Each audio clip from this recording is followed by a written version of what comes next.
Dear Kuya Allen, tawagin niyo na lang po ako sa pangalang Bon. Nasa hustong gulang na, from Mindanao.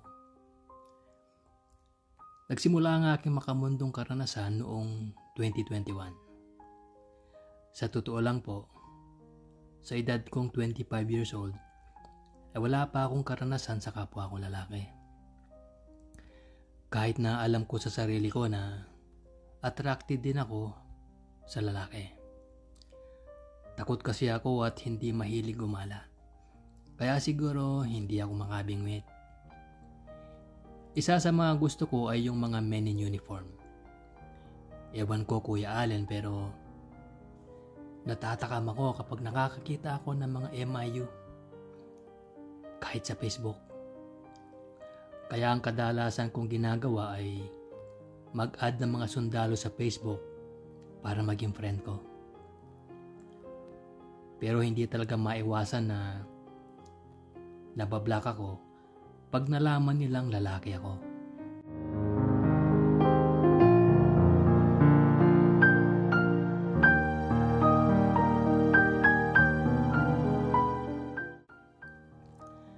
May nakilala kong isang sundalo sa Facebook noong 2020. Dahil wala pa kaming pasok noon, kaya sa bahay lang ako nakatambay at nagsiselfon. Habang nag-i-scroll ako, nakita ko ang account ni Kuyang Sundalo. Kaya agad ko itong inad at tiningnan ko ang mga pictures niya.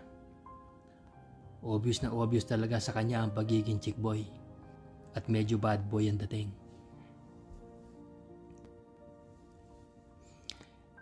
Pero nahihiya ako makipag-chat sa kanya. Baka i-block niya ako pag nalaman niyang lalaki ako. Yan kasi ang ginagawa nila pag nalaman nilang lalaki ka. Automatic block ka na agad.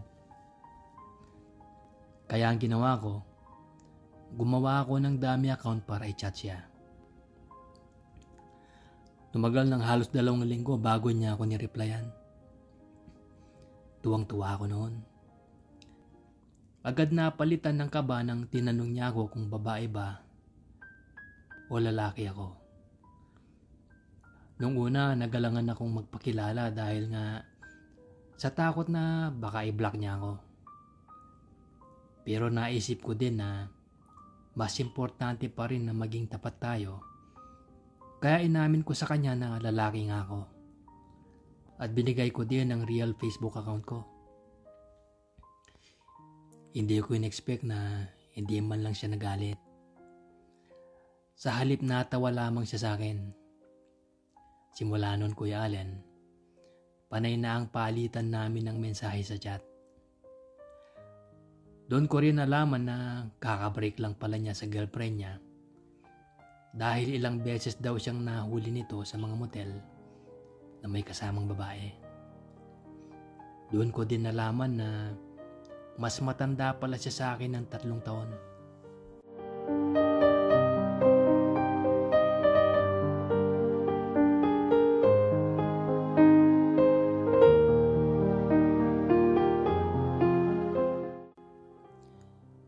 Minsan napupunta rin sa mga malalawsang bagay ang topic namin. At ang madalas niyang sinasabi ay lagot kapag nagkita tayo. Ito ang katagang nagbibigay sa akin ng kaba at excitement tuwing sinasabi niya ito sa akin. Pero may mga time talaga na umiiwas siya pag ganyan ang topic. Tumagal ng halos 5 buwan ang koneksyon namin. Hanggang sa naging busy na ako noon sa mga modules sa school. Hanggang isang araw, nakatanggap ako ng message sa kanya. Sabi niya, baka daw ilipat ang tropa nila malapit sa lugar namin. Pero ipinagsawalang bahala ko lang yun dahil nga sa dami ng school requirements na dapat kong ihabol noon. March 2021, nang makareceive ako ulit ng message sa kanya. Nagtatanong siya kung saan bandang bahay namin. Sinabi ko naman ang eksaktong address namin. Nagulat na lamang ako sa reply niya. Nasa labas lang ng baryo ninyo ang kampo namin. Sabi nito. Sir, wag naman po kayong magbiro ng ganyan. Ang sagot ko pero kinikilig na ako noon na kinakabahan. Ayaw mo ba talagang maniwala? Magkita tayo mamayang gabi pagkatapos ng duty ko dito sa outpost. Ang sagot naman nito. Pumayag ako na makipagkita sa kanya pero hindi ko alam kung saan kami magkikita dahil sa takot ako na baka machismis ako ng mga marites sa lugar namin at baka magulpi ako ng tatay ko.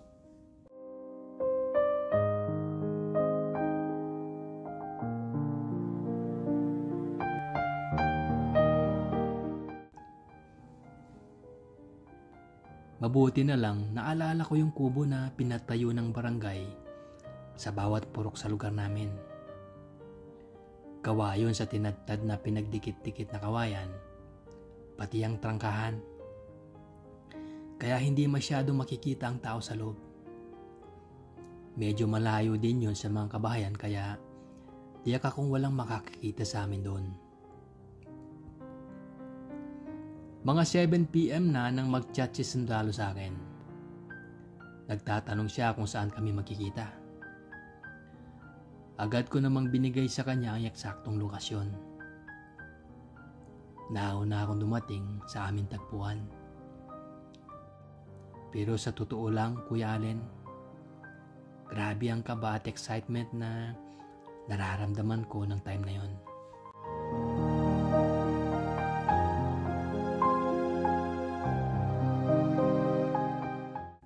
Hindi nagtagal, may lalaking nakatayo sa harap ng kubo. Hindi ko masyadong maaninag ang mukha niya dahil madilim sa parting yon. Agad ako lumabas at lumapit sa kanya. Tanging ilaw lamang sa aming cellphone ang ginagamit namin. Halos tumulo ang laway ko nang itapat ko sa kanya ang ilaw ng cellphone ko. Naka-above the knee black shorts siya at army green na t-shirt ang suot niya. Ang lakas ng dating niya sa akin. Hindi siya sobrang gwapo at hindi rin naman sobrang tangos ang ilong. Pero namumutok ang kanyang mga braso at mga binti dahil sa siguro ay dahil sa batak sa training ang katawan.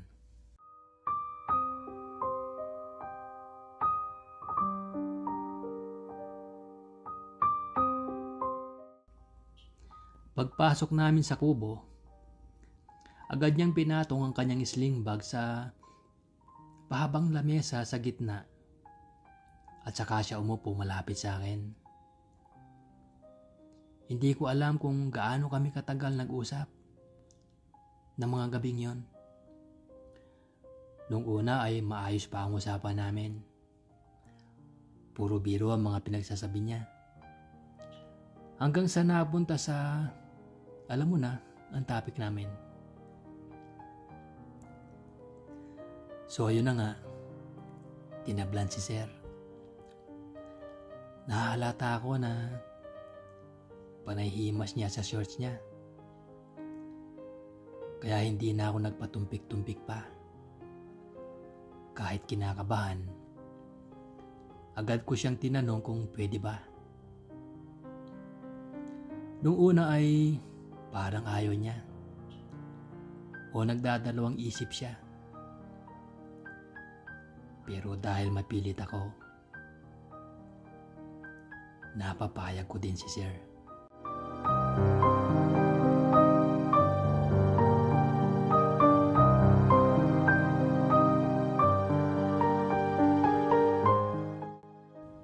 Nagulat ako nang bigla siyang tumayo sa harapan ko at dahan-dahang binaba ang kanyang shorts. Sa pagkakataong yon, ibinigay ko talaga ang lahat para masiyahan siya.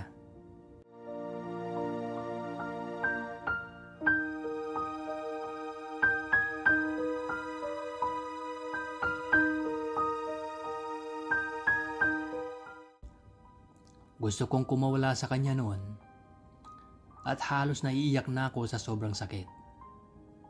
Pero wala akong magawa dahil sa napakalaki niya. At halos isubsob niya ako sa lamesa. Dinig na dinig ko rin ang pag-uga ng kubo. Lalo na ang bubong nito ay gawa sa yero. Mabuti na lamang at malayo ang mga kabahayan at walang taong dumadaan ng gabing yon.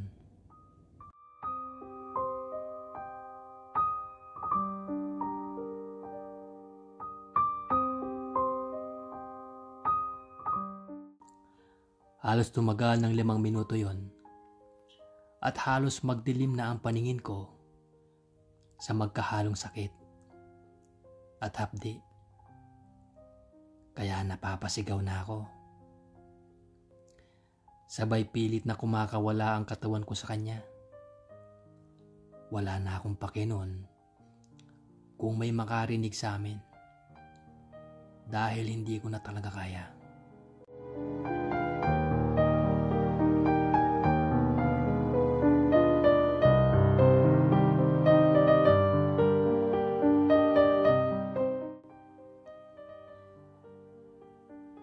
Hanggang sa natapos na nga siya. Lupaypay na napadaba siya sa likod ko. Habang ako naman ay nangihina at halos himatayin. Matapos ang gabing yon ay paika-hika akong umuwi. 2 a.m. na nang ako ay nakatulog noon. Dahil chat kami ng chat. Tumagal ng halos 1 taon na ganun ang setup namin. Minsan nakikita kami pag sinusumpong siya. Minsan doon kami sa kubo. Minsan ay sa lodge. May mga times din na kasama niya ang isang tropa niya. Nakalaunan ay nakaniig ko na din. Pero isang bagay ang parati nilang pinaalala sa akin na init lang daw yun ng katawan at walang personalan. Dahil gusto lang nilang ilabas ang init ng katawan nila. Kaya imbis na pumuntaan ng syudad para maghanap ng mga babae, mas mainam na daw na ganito. Basta wag lang daw akong maingay o wag ko lang daw ipagkalat.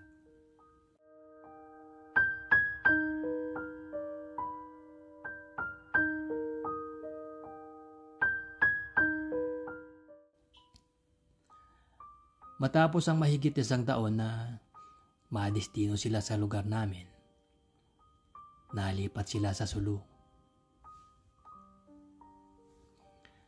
Maikli mang panahon pero nag-iwan pa rin yun ng magandang karanasan sa akin.